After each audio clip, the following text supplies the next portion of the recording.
The agrarian urbanist transect theory is unique in that it values both the rural and cultural habitat through analyzing the interchange of natural and human place types. In short, both social and natural diversity are given equal weighted importance. Dense cities are necessary for preserving natural habitat. Rural areas are necessary for growing food to support the cities. And suburban areas are positioned to be ideal for compensating food and energy production, as well as recycling.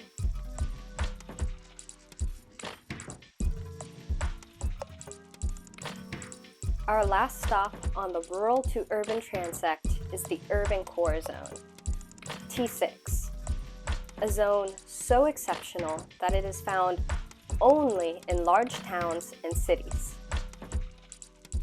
Buildings here are tall, dense, and mixed use.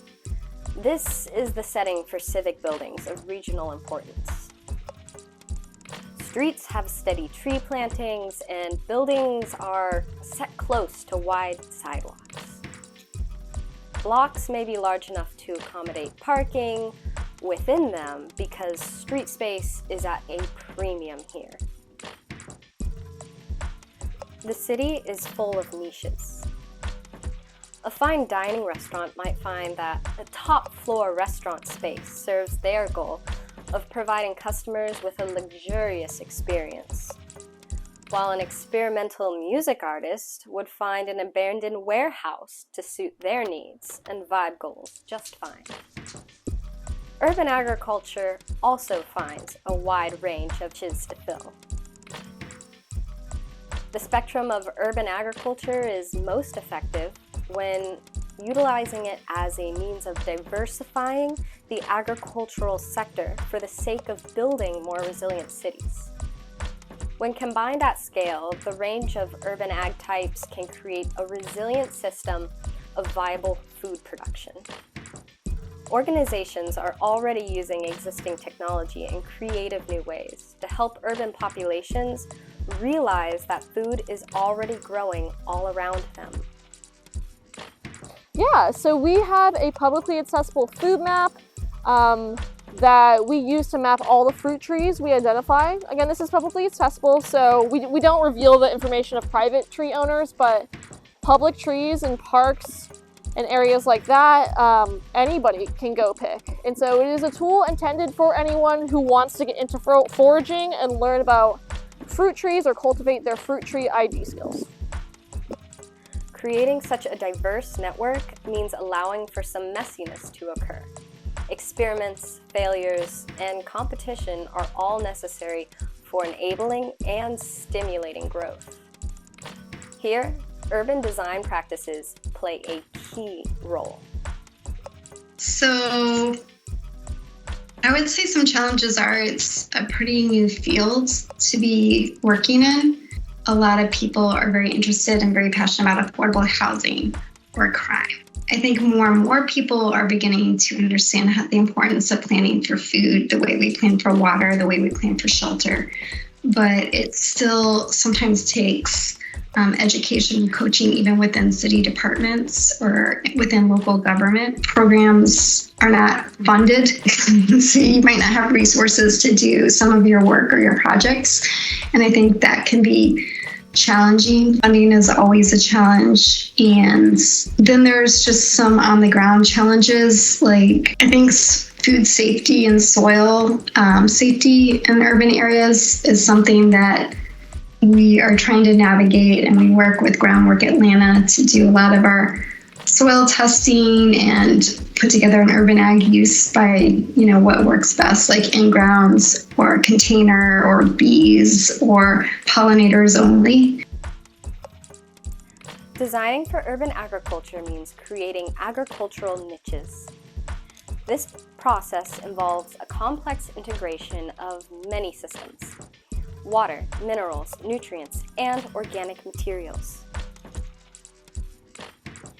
If a city wants to reduce its greenhouse gas emissions by 20%, then it should really try to import as little food as possible and instead try to eat local. Making this shift can be difficult, but one city might just be ready to lead the urban ag pack. Atlanta is the greenest city in America by virtue of trees and open space. You know, you fly in here, it's like flying through the woods with some houses dropped in it. So that's not the issue. There's more than enough open land in the metropolitan area to grow all the fruits and vegetables to feed the entire population. Not meat and grain, but fruit and vegetables. You can do it right here.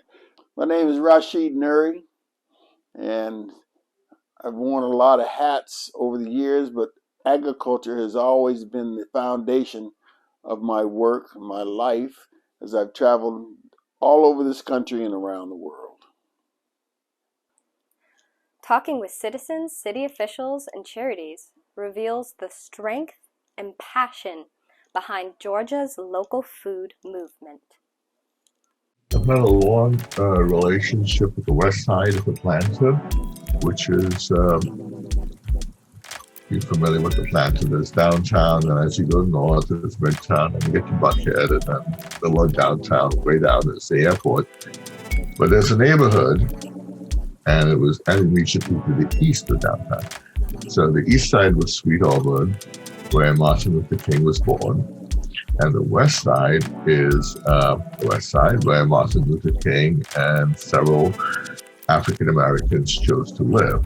So the whole civil rights movement was started on the west side of Atlanta, the ad hoc civil rights movement with Julian Bond, Maynard Jackson, Martin Luther King, and a whole group of other people, because they all lived on the west side. It was like a little men's club. They would go down to a restaurant called Pascal's, which is now sort of defunct, and that's where the civil rights movement was sort of, the genesis. And it was also the only part of Georgia where African Americans could buy property.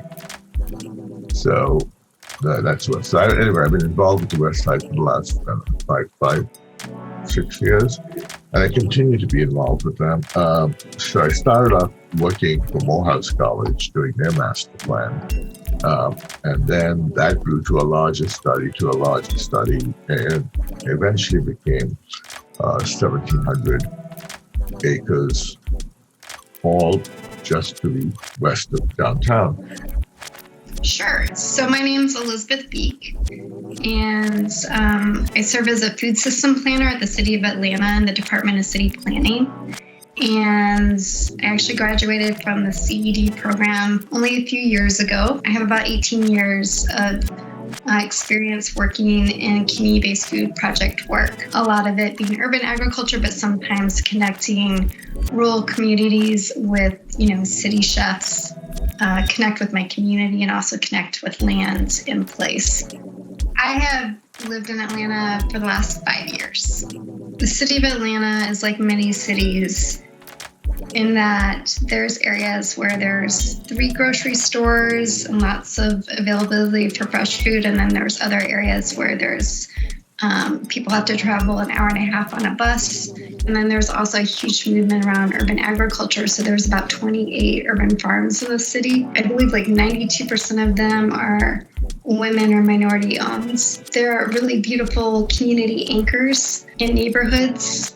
There are spaces for, as we know, so much more than food, but classes with seniors, dinners, just community spaces, just really great places for people to learn how to grow food, which is probably one of the most resilient and powerful things that I think we can all do. Our goal is to get 25 acres of land into food production within the city of Atlanta. It's just really important for economic mobility. It's really important for community empowerment.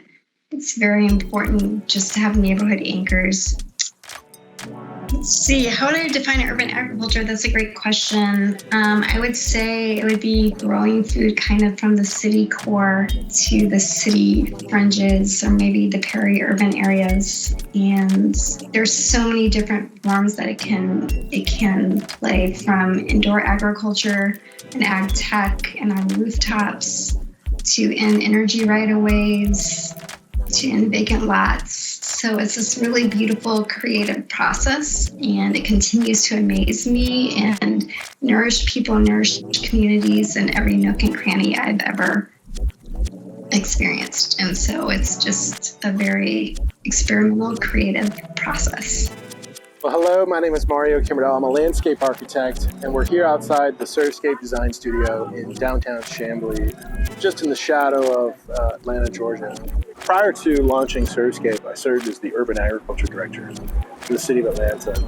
And in that position, I was really tasked with bringing fresh food access to people in the city that did not have access to a traditional grocery store.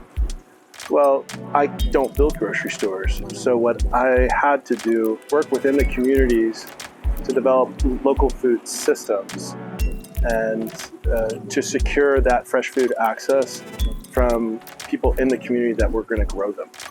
And so to do that, we really needed to look at how we could grow food, how could we produce food in abundance, to therefore create aggregation and distribution channels to create markets, to provide that food to people that needed it the most so that they could live a healthy and fulfilled life.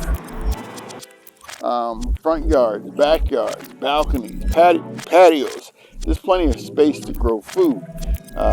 We just have to create and develop the will to get that done. And it's happening, slowly but surely.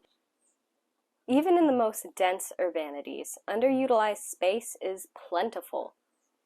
It's everywhere. It's right above our heads.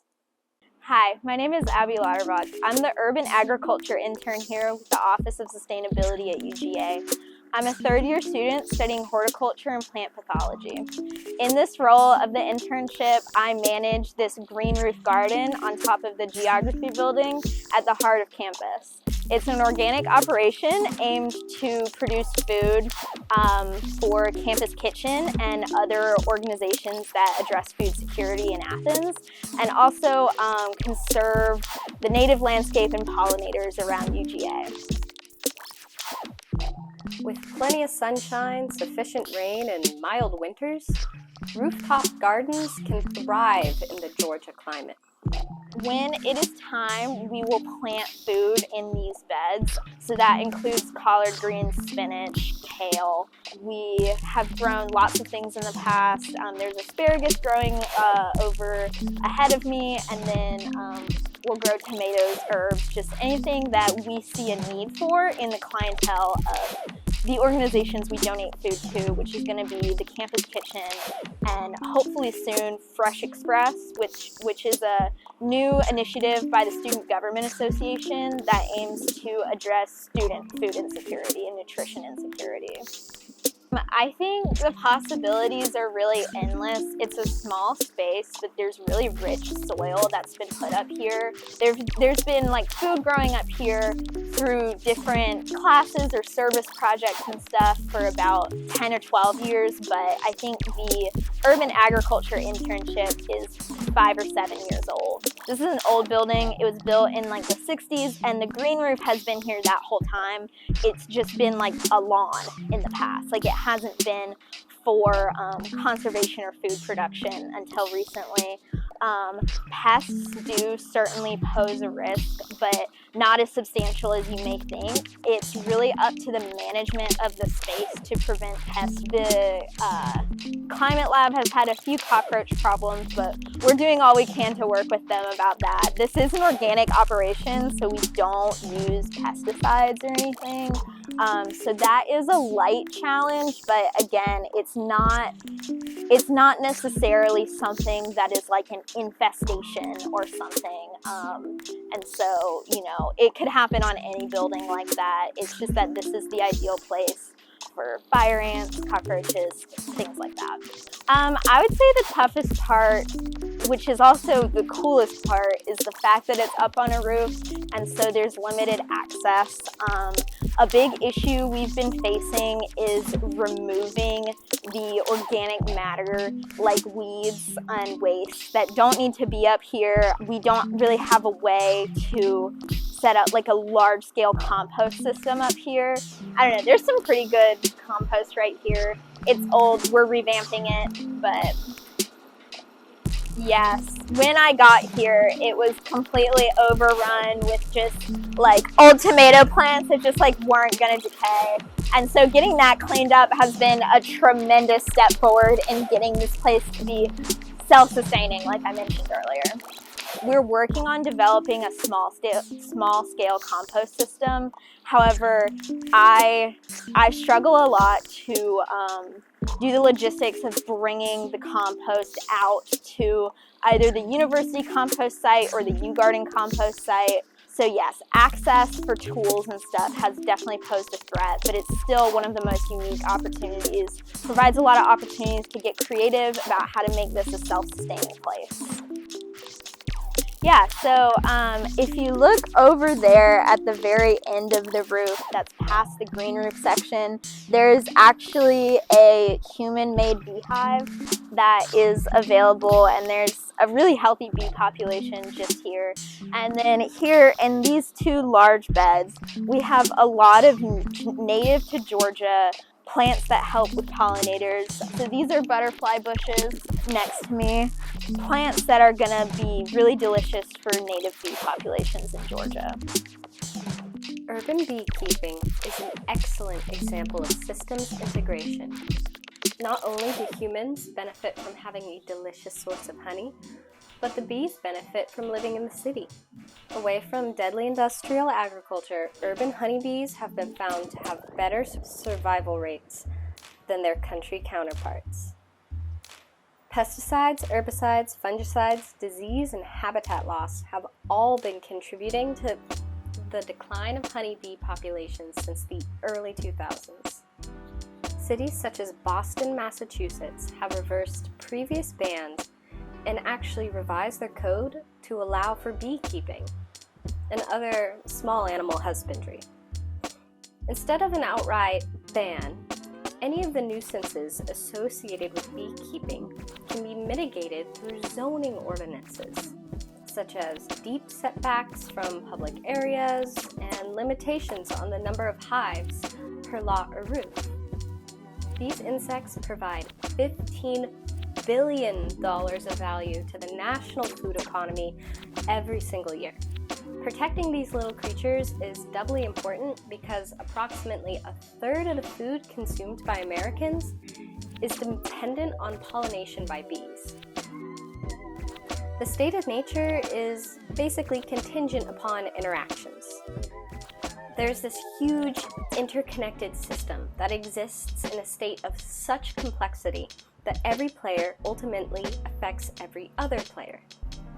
For a single bee species to flourish, 4 different biological realms must successfully interact: plants, animals, fungi, and protozoa. Humanity cannot separate itself from nature any more than the humble honeybee.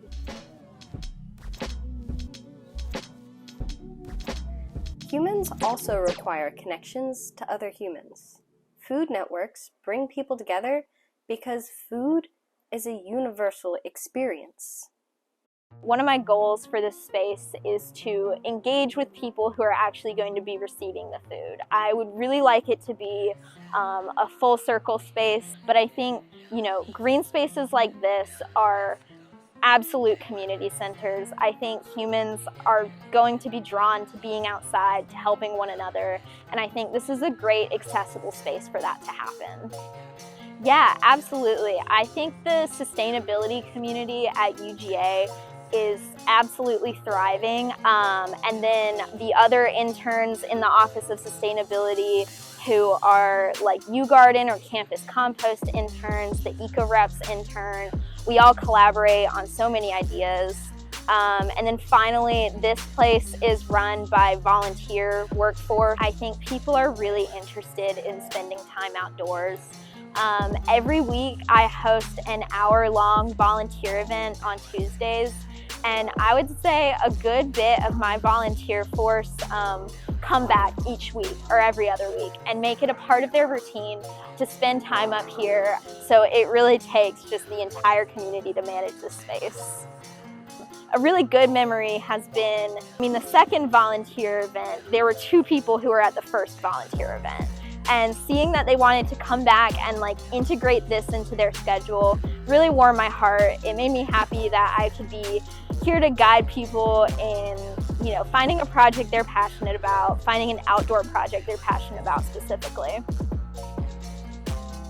To me, urban agriculture means setting aside spaces that are integrated into urban environments for agroecosystems and for growing food. I think it's also about connecting people to food production. The vast majority of people don't really step foot in gardens or farms that are, where their food is coming from. And I think it's really important for people to understand sustainability in the context of where their food is coming from. And so I think that's one of the main goals of urban agriculture. Hi, my name is Jenny Gallucci. I'm a branch manager for Concrete Jungle Athens. I think food is a common love language. Everybody needs to eat and everybody needs food. I truly believe in the power of food to bring people together. Concrete Jungle is a nonprofit. Our mission is to transform overlooked and underutilized fruit trees and land into a healthy food source for food insecure communities. And so we do that by leveraging the support of volunteers to harvest excess fruit for fruit trees in the city and local farms to donate to hunger relief agencies. For many of the receiving agencies and hunger relief agencies that we work with, Concrete Jungle is the only source of fresh produce that they're getting. We've seen in these neighborhoods and with our receiving agencies who work directly with food insecure clients that there's a need for this type of food. A lot of food banks and food pantries often are only stocked with shelf-stable items that are highly processed or high in sodium or simple carbohydrates. And that's where Concrete Jungle comes in with supplying the fresh stuff. So with Concrete Jungle, we're not just seeking to provide food for folks who need it, we're seeking to provide a very dignified food experience. This is not just any produce or any food. It is highly local, it is sustainably sourced, it's organic. It often tastes better than what you might find at the grocery store. The average apple at the grocery store is 9 to 14 months old. An apple can lose a lot of flavor and nutritional value in that time. And when Concrete Jungle, when we pick apples, when we're picking them on Tuesday evening, we're giving them out Wednesday morning. So this is really nutrient dense, very flavorful produce as well. It is estimated that almost 40% of food produced goes to waste. Even within a half mile of where we are now in Athens, Georgia, we've harvested over 5,000 pounds of produce to donate. There are fruit and vegetables growing all over a city that are going completely underutilized. And that's where Concrete Jungle steps in. Our mission is 3-tiered in this way that we're seeking to reduce food waste, we're seeking to address food insecurity, and we also want to increase access to fresh foods and promote health outcomes by promoting healthy eating habits. So we're not so much planting something new or reinventing the wheel with our food system, but rather connecting the dots, harvesting already existing fruit and veggies that are growing within a 15-minute drive or so of Athens, Georgia. We've harvested thousands of pounds of produce. I didn't know what any fruit trees looked like before I started working for Concrete Jungle, and once you start seeing them, you can't stop, and they're everywhere. I think working for Concrete Jungle has truly taught me that there is a urban bounty in this city. There's food everywhere. Someone just needs to pick it and start building community around it. I think it's taught me that thousands of pounds of food are going to waste and could easily be redirected in a way that creates a more sustainable food system. Because these are things that the preachments we've been offering for so many years. And at this stage in my life, I'm 74 years old this year. I can't do what I did 40 years ago. I have no interest in doing what I did 40 years ago. And it's time for you young people to take over so that your ideas, innovations can be added to improve upon that which we have done up until this point. Nonprofit organizations such as Concrete Jungle are great at facilitating education through community connection. However, it is essential that educators also take part in building the systems our cities need. And unfortunately, well, first of all, academia is the biggest problem of it all. Really? Oh yeah, academia is just, when it comes to embracing anything to do with urban design or cities. Modern planners and lawmakers should understand that agriculture is a part of their profession. Agriculture is the business of humanity. And humanity right now is choosing to mine fossil fuels, fresh water, and the fertility of the soil, a shrinking set of resources to create an expanding food supply. Developments are moving forward, degrading productive arable land to build unproductive sprawl, while global populations climb and the planet continues to spiral down the path of climate change.